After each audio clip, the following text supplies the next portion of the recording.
Hello HEMA friends and welcome to this new video. Today I am going to talk about thrusting and more specifically about thrusting technique. So I already made a video on thrusting, you can find it here, but this time I want to talk about something more specific about what the hands and arms should do by looking and comparing some of our thrusting actions nowadays to what we see described or better shown in the historical manuals. Now, the technical specificity, let's say, I want to talk about today is related to the arms and hand position while thrusting.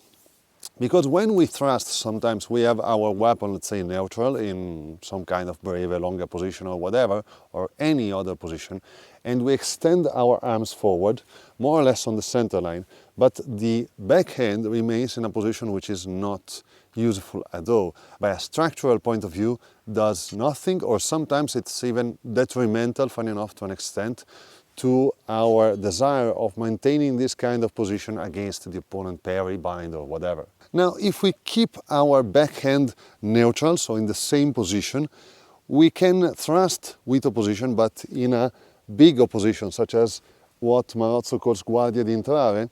So we have the sword at an angle, we have a big opposition, and this is especially useful in defensive, counter-offensive or follow-up actions after, for instance, a cut or a parry or whatever, but not necessarily as a direct thrust against the opponent. Now, different is instead if we want to thrust directly on more or less the center line, while opposing a little, of course, because our sword is in the center and to an extent it deviates the opponent's actions, but still by gaining as much reach as possible while remaining on the center line.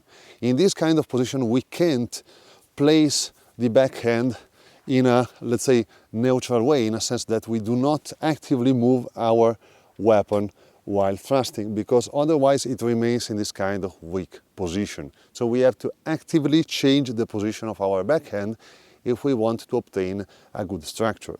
Now, as always, we may find some useful technical hints on our historical manuals.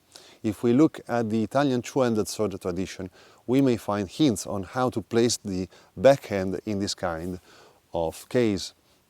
And all of them show a different kind of position, which is either this one or this one, and it seems to be a transition which is actually not so hard to deliver while landing our action. Now, there is a motivation why you have this kind of transition. The first one is, of course, pushing forward.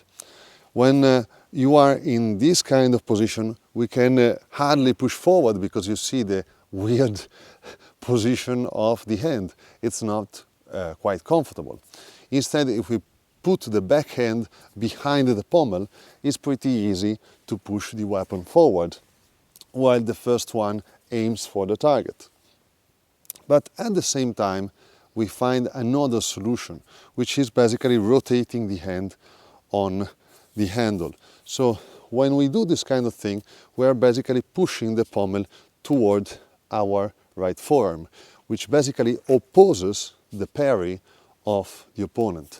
So by rotating simply the backhand while thrusting, we are actually achieving a far stronger position against the opponent's sword. By the way, people, if you are interested in videos such as this one in which I describe specific aspects of certain techniques, you may find it interesting in my series dedicated to this subject, which is called Mastering Techniques, and you may find it on Patreon if you join my Patreon community, link in the description. Now, as I said, we find hints of this in various manuals. We find it in Posto di Bicorno non Fiore dei Liberi, which I analyzed in this video, and I briefly mentioned this kind of subject. But also in Vadi and his Posta Breve di Spada Lunghezza, or in Marozzo in his Guardia di Faccia. All the representations of this position show this kind of backhand transition, or position anyway, which suggests this kind of approach, either pushing forward and so also opposing because of this kind of movement while pushing forward, or either a rotation of the hand on the handle axis which achieve more or less the same objective, while basically delivering a very tiny movement, which I suspect is not that hard to implement while landing a thrust. The difference is quite noticeable, and in fact, while achieving this position, you can oppose a little bit more the parry or bind, as I said, of the opponent, and especially while thrusting in the bind, you feel that you are actually delivering force toward the opponent's blade, and you're not helping the opponent to parry your own action, because actually while keeping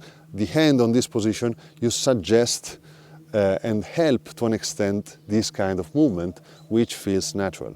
That's why when you are in this kind of position, it feels easy to rotate the weapon and deliver the strike on the other side when the opponent parries your actions, but on the opposite, it's hard to keep the position to deliver the thrust properly into the opponent.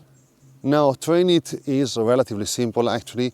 You just have in solo, especially at the beginning, to train yourself to transition your hand position from whatever position you start thrusting on average, be it breve or whatever other possibility, or whatever other guard, to either this kind of position in which you are pushing forward with your palm of the left hand forward and you are aiming with the right hand, or while moving forward both hands, you rotate the hand, the back hand on his axis, keeping the weapon straight in front of you and at the same time pushing with the left hand forward.